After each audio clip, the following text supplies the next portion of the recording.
Ambitious Guest by Nathaniel Hawthorne. Short stories.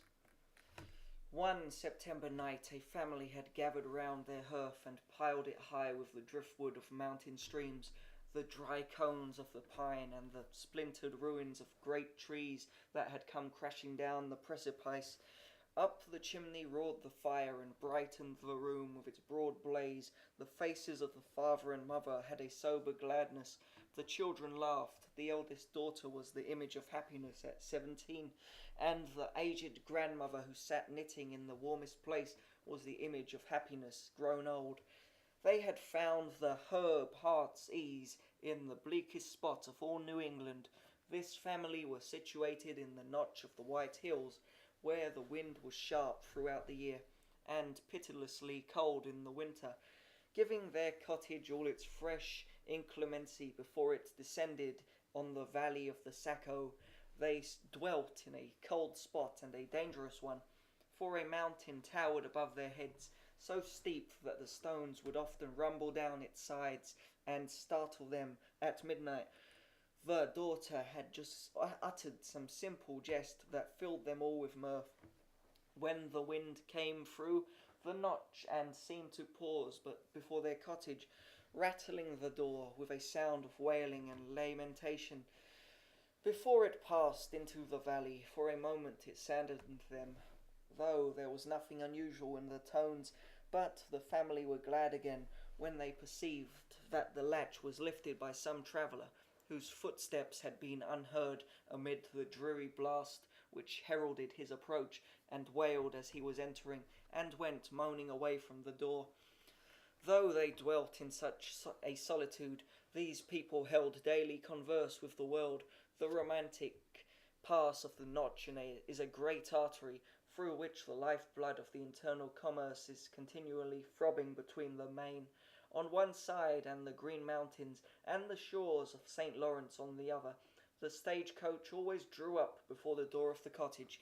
The wayfarer, with no companion but his staff, paused here to exchange a word, that the sense of loneliness might not utterly overcome him here. He could pass through the cleft of the mountain or reach the first house in the valley, and here the teamster, on his way to Portland Market, would put up for the night, and if a bachelor, might sit an hour beyond the usual bedtime and steal a kiss from the mountain maid at parting. It was one of those primitive taverns where the traveller pays only for food and lodging, but meets with a homely kindness beyond all price. When the footsteps were heard, therefore, between the outer door and the inner one, the whole family rose up, grandmother, children, and all, as if about to welcome someone who belonged to them, and whose fate was linked with theirs. The door was opened by a young man. His face at first wore the melancholy expression, almost despondency, of one who travels a wild and bleak road at nightfall and alone, but soon brightened up when he saw the kindly warmth of his reception. He felt his heart spring forward to meet them all, from the old woman who wiped a chair with her apron to the little child that held out its arms to him. One glance and smile placed the stranger on a footing of innocent familiarity with the eldest daughter. "Ah, this fire is the right thing," cried he, "especially when there is such a pleasant circle round it. I am quite benumbed, for the Notch is just like the pipe of a great pair of bellows. It has blown a terrible blast in my face, all the way from Bartlett." "Then you're going towards Vermont," said the master of the house, as he helped to take a light knapsack off the young man's shoulders. "Yes, to Burlington, and far enough beyond," replied he. "I meant to have been at Athan Crawford's tonight, but a pedestrian lingers along such a road as this. It is no matter, for when I saw a good fire, all the cheerful faces, I felt as if you had kindled it on purpose for me, and were waiting my arrival. So I shall sit down among you and make myself at home." The frank-hearted stranger had just drawn his chair to the fire when something like a heavy footstep was heard. Without rushing down the steep side of the mountain as with long and rapid strides, and taking such a leap in passing the cottage as to strike the opposite precipice, the family held their breath, because they knew the sound, and their guest held his by instinct. The old mountain has thrown a stone at us, for fear we should forget him, said the landlord, recovering himself. He sometimes nods his head and threatens to come down, but we are old neighbours and agree together pretty well upon the whole.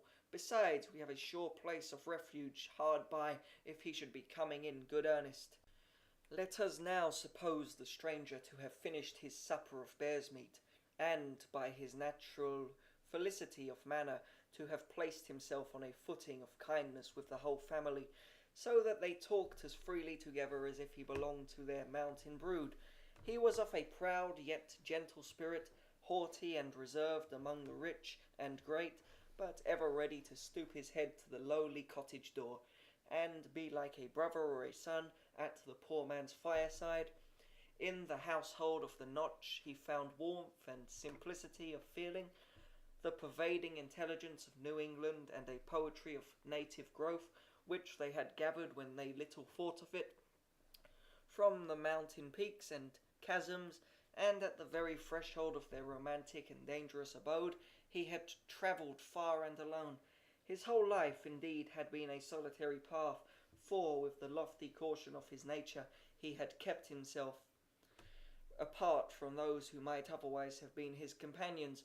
The family, too, though so kind and hospitable, had that consciousness of unity among themselves and separation from the world at large, which, in every domestic circle, should still keep a holy place where no stranger may intrude. But this evening a prophetic sympathy impelled the refined and educated youth to pour out his heart before the simple mountaineers, and constrained them to answer him with the same free confidence, and thus it should have been. Is not the kindred of a common fate a closer tie than that of birth? The secret of the young man's character was a high and abstracted ambition. He could have borne to live an undistinguished life, but not to be forgotten in the grave. Yearning desire had been transformed to hope, and hope, long cherished, had become like certainty, that, obscurely as he journeyed now, a glory was to beam on all his pathway, though not, perhaps, while he was treading it. But when posterity should gaze back into the gloom of what was now the present, they would trace the brightness of his footsteps, brightening as meaner glories faded, and confess that a gifted one had passed from his cradle to his tomb, with none to recognize him.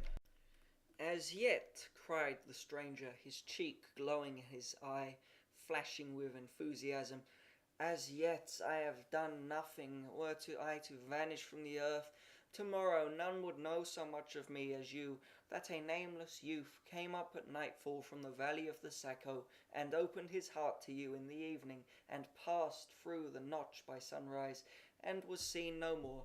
Not a soul would ask, who was he? Whither did that wanderer go? But I cannot die till I have achieved my destiny. Then let death come. I shall have built my monument.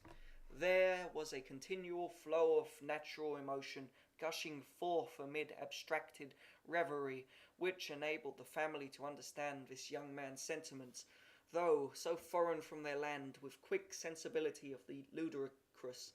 He blushed at the ardor into which he had been betrayed. You laugh at me, said he, taking the eldest daughter's hand and laughing himself.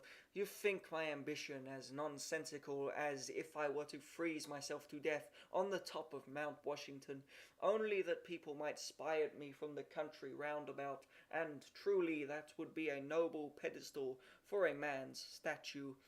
It is better to sit here by this fire, answered the girl, blushing, and be comfortable and contented, though nobody thinks about us. I suppose, said her father, after a fit of musing, there is something natural in what the young man says, and if my mind had been turned that way, I might have felt just the same. It is strange, wife, how his talk has set my head running on things that are pretty certain never to come to pass.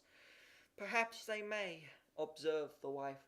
Is the man thinking what he will do when he is a widower? No, no, cried he, repelling the idea with reproachful kindness.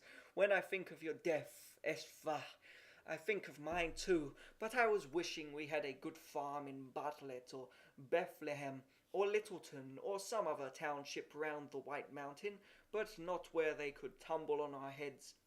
I should want to stand well with my neighbours, and be called squire, and sent to general court for a term of 2, or for a plain, honest man may do as much good there as a lawyer, and when I should be grown quite an old man, and you an old woman, so as not to be long apart, I might die, happy enough in my bed, and leave you all crying around me. A slate gravestone would suit me as well as a marble one, with just my name and age and a verse of a hymn, and something to let people know that I lived an honest man and died a Christian."